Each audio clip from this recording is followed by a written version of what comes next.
Hello. So first of all, I'm still having a really hard time with this camera. So if I'm like orange or blue or something weird, I don't know what the hell I'm doing. Sorry.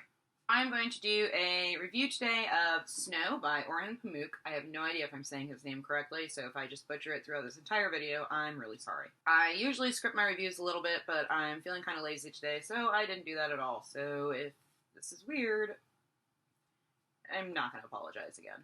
Let's just go for it. Snow was originally published in Turkish in 2002. Pamuk is a Nobel Prize in Literature winner.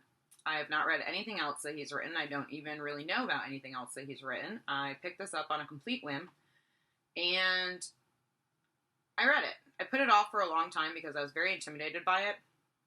A lot of the Goodreads reviews for it say how hard it is and how difficult it is, and it is a difficult book, but I don't want that to put anyone off because it's a very rewarding book as well as most difficult books are. It was translated in 2004 by Maureen Freely into English. This is a Turkish novelist telling a very Turkish story. He's telling the story of Turkey, and the story ranges from 1999 to 2001, essentially, but most of the novel is set over the course of just 3 days. It's the story of a poet named Ka, who returns to Turkey after having lived in exile in Germany for a few years.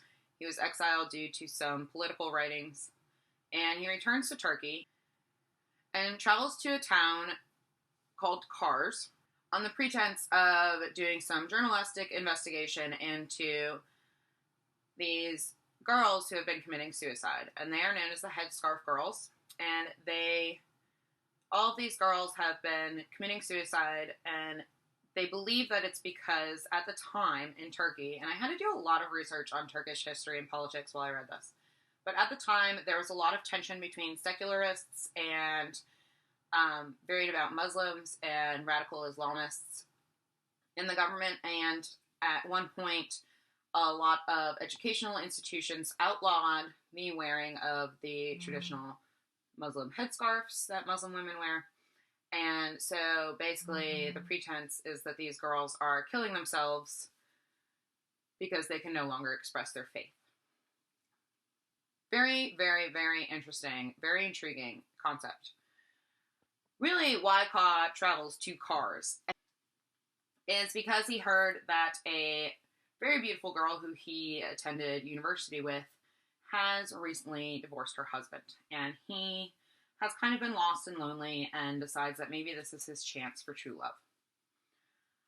I can't say very much else about the plot. There are a lot of spoilers. It's very intriguing. It's almost a mystery story, but it's a mystery not in the traditional sense, and it is so heavily politically and religiously charged. There's so much tension in this book. It's really a book about tension. There's tension between different political groups. There's tension between different religious groups. There is tension between political groups and religious groups. There is romantic tension between Ka and Ipek. I believe that's how you say her name. I have no idea. Who's the woman he's pursuing. There is tension in Ka's own heart about who he is and what he is after having lived in the West for so many years and returning to the East and trying to figure out whether he identifies with Western values or Eastern values more. There's a lot of East versus West tension. It's a novel of tension, and you can feel that tension throughout the entire book, and it's very intense. And it's unlike anything I've ever read before. I do not read a lot of Middle Eastern literature. I'll be the first one to tell you that. I, after reading this, would like very much to, in 2015, as part of my attempt to read more diversely, I would really much like to read more Middle Eastern literature because I feel like it is a region of the world that has a lot to offer. I feel like it's a region that has very different cultural values than perhaps my own. And I feel like its literature oftentimes gets overlooked. The novel is very atmospheric. The title is Snow. Both the words Ka and Kars in Turkish are plays on the word for snow in Turkish. There are a lot of references to snow, a lot of metaphors to snow, while he's in the city of Kars for the 3 days this novel spans, they are literally snowed in. Like, the roads out of the town have been blocked because of very heavy snowfall. A lot of snow. It was a little too much. That I had a little bit of an issue with. I found myself rolling my eyes every time snow was mentioned and there's like a metaphor or a picture of snow. Because I was like, alright, I get it. Snow. I get it. And there's this whole trope throughout the book about snowflakes and their uniqueness and, you know, the way snowflakes are shaped. There's this whole thing going on. I'm not sure if that was meant to be ironic. I'm not sure if that reads better in the original Turkish. But, so, like I said, it's hard when you read a novel in translation when issues like that pop up with the writing and metaphors and things like that to identify whether it's the translation or the original that is the issue. Another thing that kind of annoyed me was that Orhan Pamuk actually inserts himself as a character in this book, and he's not a very prominent character, but his character of himself is telling the story.